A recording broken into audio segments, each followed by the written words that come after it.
asunto del secretario de la Gobernación, para aprovechar que vamos a tener a Manuel este primer momento, y a Heriberto, que por favor tú nos sugieras si ese u otro tema es el que tú quieres hablar, pero sobre el asunto de la advertencia que hace el secretario de la Gobernación, que dice que un poco están en reconocimiento de la situación fiscal, económica del país, que van a tener que tomar medidas dolorosas. ¿Qué se te ocurre pensar o decir sobre el asunto? Porque tengo la impresión que lo de medidas dolorosas significa algo con los números, con la economía. Claro que sí, Inés. Buenos días. Cuando vi la noticia me vino a la mente esas largas reuniones que tenía con el representante y Estefan y otras personas que hablábamos de que parte del trabajo esencial de nosotros como generación era ver y analizar qué medidas se podían establecer para que los jóvenes y los puertorriqueños en general pudieran quedarse en Puerto Rico. ¿Por qué? Porque los economistas tenemos el defecto de que nunca evaluamos el impacto de la migración sobre nuestros números. ¿Y qué es lo que nosotros empezamos a analizar? Que, por ejemplo, casos muy particulares que podemos relacionar a Puerto Rico. Grecia y Detroit. Grecia es un país que es una región económica de la Unión Europea. Detroit es una ciudad, un municipality en el estado de Michigan que se le permitió irse a la quiebra y ambos tenían problemas de sobreendeudamiento. Entonces, ¿cuál es el gran problema, particularmente el de Detroit? Que Puerto Rico es un mercado laboral abierto donde desde que empezó la crisis, creo que el último indicador de migración era que estábamos perdiendo entre 60,000 y 70,000 personas anualmente. ¿Qué significa eso? Que existe una relación directa entre la migración y la crisis económica.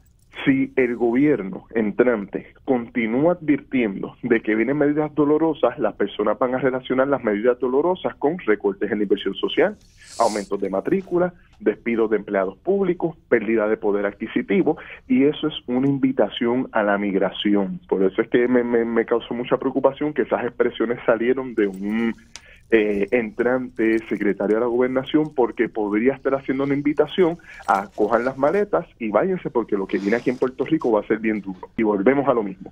Si la gente se va de Puerto Rico, ¿quién se va a quedar entonces? No solo para pagar la deuda, sino para reconstruir el país que hemos ido perdiendo durante toda esta crisis económica y financiera.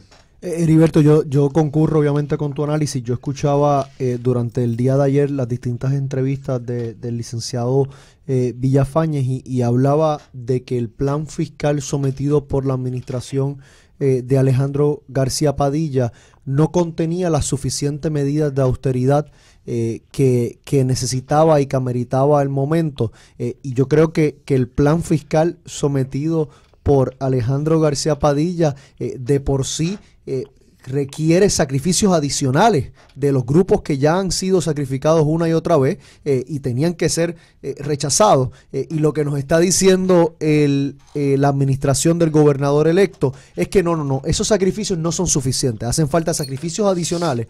Y yo creo que como tú muy bien has señalado, se pierde el enfoque del efecto que esto tiene a corto y a mediano plazo en cuanto al país, y los ejemplos sobran de otras jurisdicciones que han tratado este tipo de medidas de austeridad y los resultados han sido contrarios a lo que se ha prometido. No han atendido la crisis, sino que la han profundizado. No han atendido los problemas de pobreza, sino que han agigantado la brecha entre aquellos que más tienen y menos tienen. Y en el caso que tú planteas de Detroit, en días recientes hemos visto reseñado en la prensa de Puerto Rico de que la población ha ido mermando a pasos agigantados, que la ciudad se ha ido vaciando porque las medidas de austeridad, el pueblo, el ciudadano de a pie, no ha podido sobrevivirlas. Y yo creo que eso es lo que nos espera en este momento en Puerto Rico, siempre y cuando que el pueblo puertorriqueño permita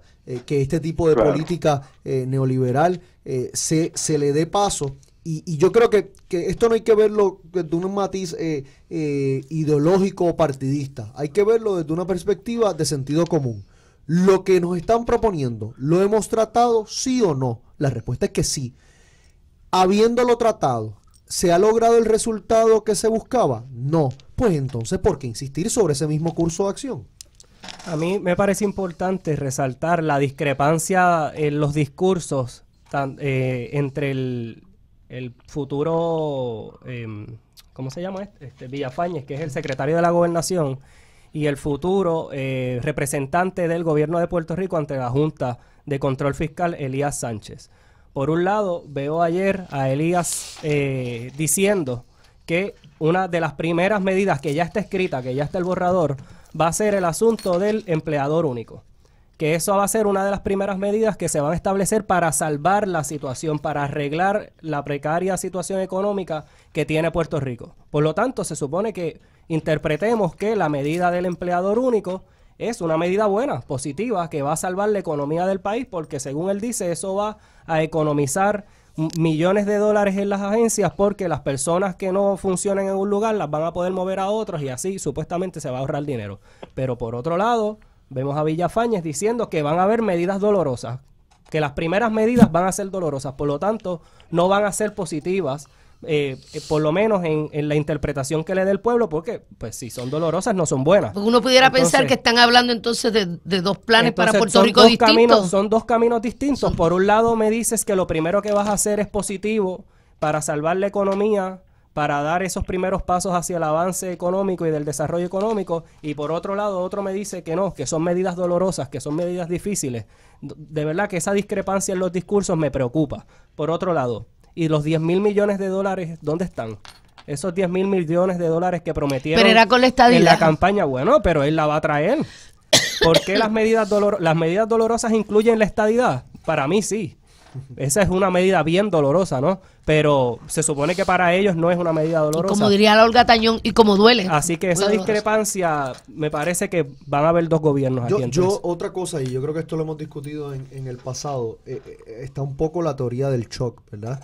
De decir que te voy a cortar el brazo y luego después nada más te corto a la muñeca. Y bueno, pues gracias, que cuida, que le terminas dando las gracias. Sí, no, claro, y yo creo que aquí lo que se está es de alguna forma preparando el camino para porque es que nos invitan a lo mismo, a que no hay otras alternativas, a que el único curso de acción es el que hemos intentado y ahora nos toca una dosis mayor de la misma medicina que ya hemos tratado. Y la misma medicina tiene los mismos ingredientes, tiene el ingrediente de la privatización, tiene el ingrediente del aumento en los impuestos a los menos pudientes, tiene el ingrediente del despido de empleados públicos, tiene el ingrediente de la reducción de servicios. Esa medicina con esos ingredientes la tratamos y lamentablemente el resultado no fue el deseado. Heriberto, por ahí. Sí, una cosa es que estoy bien contento con el consenso en la discusión, y el representante trajo algo bien importante, que es el sentido común. A mí me gustaría bien breve ponerle números a ese sentido común. El fondo general, ¿no? con lo que se nutre de los ingresos del país para pagar la deuda, para invertir en la cosa social, más el gasto político, que yo creo que por ahí es que se tiene que recortar y podemos explicarlo más adelante, consta de, en el año pasado, 1.559 millones de dólares, representa un 18%, ¿no? Para ponerlo en número más pequeño, fue el IBU, el gasto de las personas que pagaron IBU, y ese IBU fue al Fondo General después de haber pagado COFINA, 18%.